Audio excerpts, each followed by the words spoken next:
Welcome to this message of encouragement. Today I wanted to talk about why I do not like the song Richmond, North of Richmond. But before I get started, I always like to ask those of you who are watching to please pray for other people. There are those that have lost a loved one, that have lost a pet.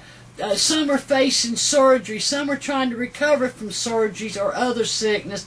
We need to pray for our leaders. The Bible instructs us to pray for our leaders and those in positions of authority, to pray for those who persecute us. We're supposed to be lifting others up in prayer.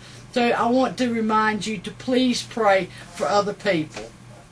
So today I wanted to talk about why I do not like the song Richmond, North of Richmond by Chris Lunsford.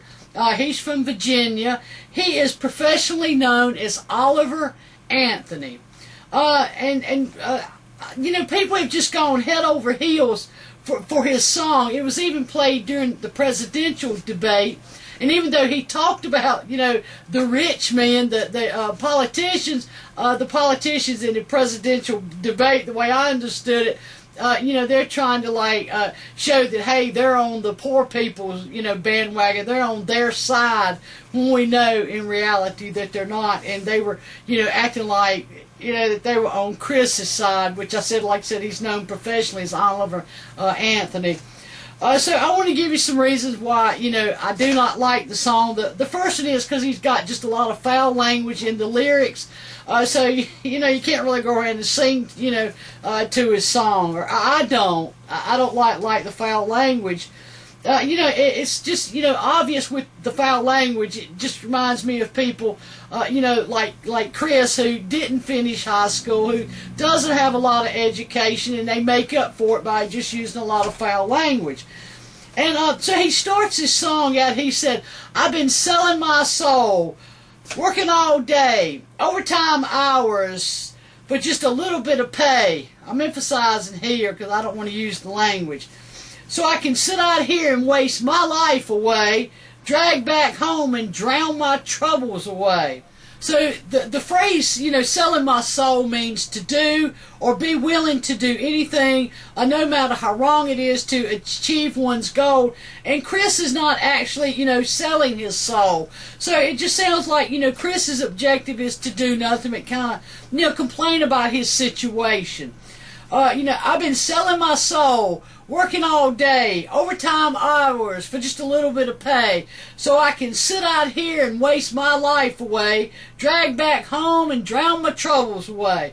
This statement is about making a personal decision to keep oneself down, and that's what Chris is doing. He and others like him that can relate to this song, that's what they're doing, is making that personal decision to drag themselves down, to keep themselves down, and to blame your employer for your bad situation because you choose not to try to better yourself. Everybody has the opportunity to better themselves.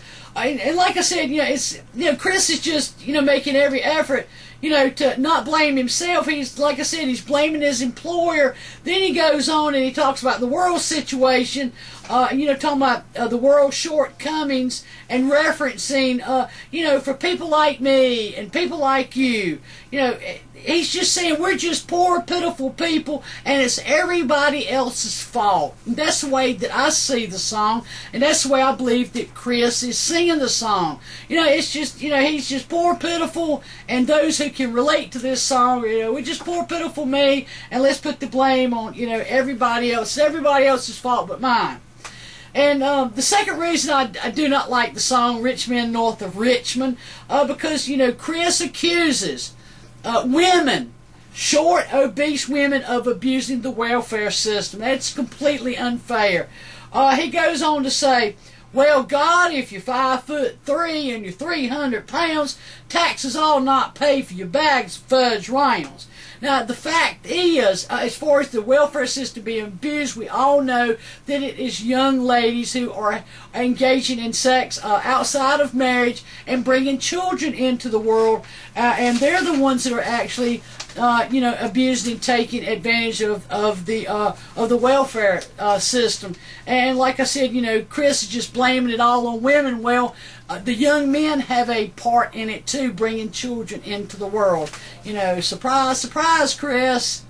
The third reason that I do not like the song Richmond, North of Richmond, in several of Chris's videos on YouTube, he's singing at a farmer's market, and before Chris starts to sing the song Richmond, North of Richmond, he begins reading the Bible. He reads Psalms 37, verses 10 through 20, and Chris doesn't give any indication, that he's a Christian, but he seems to be, trying to use the Bible to recruit others, his fans, to share the same hate in their heart that he has in his heart for other people in the world. So, like I said, Chris reads Psalms 37. It says, "In a little while the wicked will be no more. Though you look for them, they will not be found. But the meek will inherit the land and enjoy peace and prosperity. The wicked plot against the righteous and gnash their teeth at them, but the Lord laughs at the wicked, for he knows that their day is coming. The wicked draw the sword and bend the bow to bring down the poor and the needy, to slay those whose ways are upright, but their swords will pierce their own hearts, and the bows will be broken. Better the little that the righteous have than the wealthy of many wicked. For the power of the wicked will be broken, but the Lord upholds the righteous. The blameless spend their days under the Lord's care, and their inheritance will endure forever. In times of disaster they will not wither. In the days of famine they will enjoy plenty. But the wicked will perish. Though the Lord's enemies are like the flowers of the field, they will be consumed. They will go up in smoke." And like I said here, it's like Chris is recruiting, others to have the same hate in their heart that he has for sinners, for other wicked people.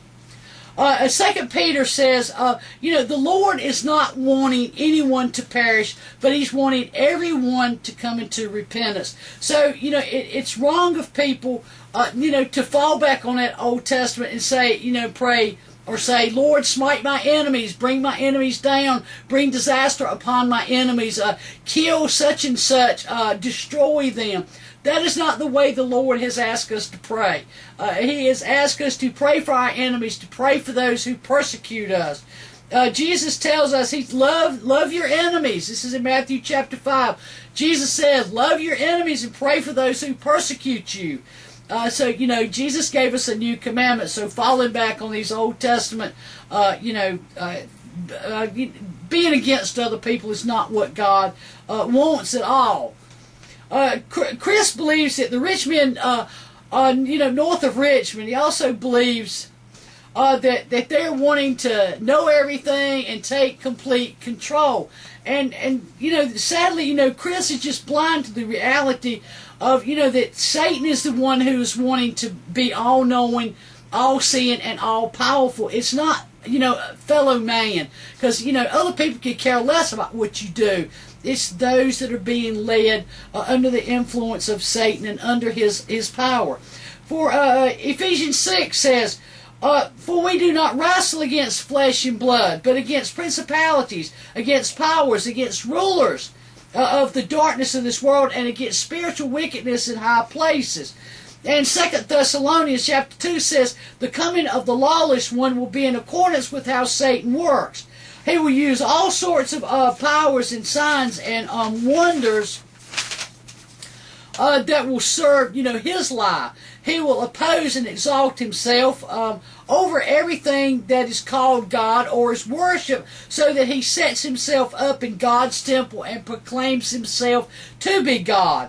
So, another thing that I don't like about, the song Richmond, North of Richmond, is, the way Chris, addresses the Lord, showing just complete disrespect, for God.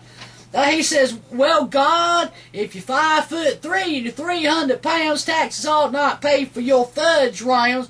Lord, it's a damn shame what the world's got to for people like me. And, in my humble opinion, Chris is just somebody else who is grumbling about the sin of the world, and he's offered no mention about any type of solution. Chris is just also in denial of the power that Satan actually has over other people and over the sin of those people that are, living out in just wide open sin or in wickedness. And so, that's the reason I don't like Chris's song. Like I said, he's just in complete all reality. He's not facing how powerful the devil is. The wicked one is. He has a lot of power, a lot of hold over people, and there are a lot of people that are out in the world, especially our leaders that are or people in positions of leadership.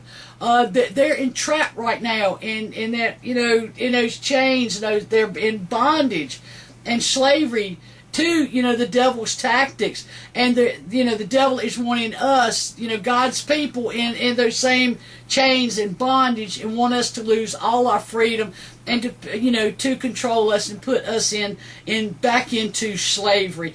And if Christians don't wake up, that's exactly where we're headed. Because with technology, it's easy for us. We're giving up our rights by certain pleasures. It's like on the cell phones, people want to play a game, so yes, they'll agree to this privacy. Yeah, I don't worry about this. You can look at my photos, my contacts, this.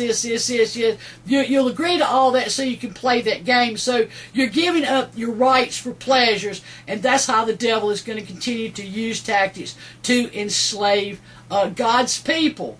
So I hope this message has been encouraging to you. I hope it has been uplifting to you. I've not tried to offend anybody. I just wanted to, go over Oliver Anthony's song, Richmond, north of Richmond, and, bring some things to life, because, a lot of people, like I said, really like that song, and, it says, oh, well, it speaks for the way that I feel.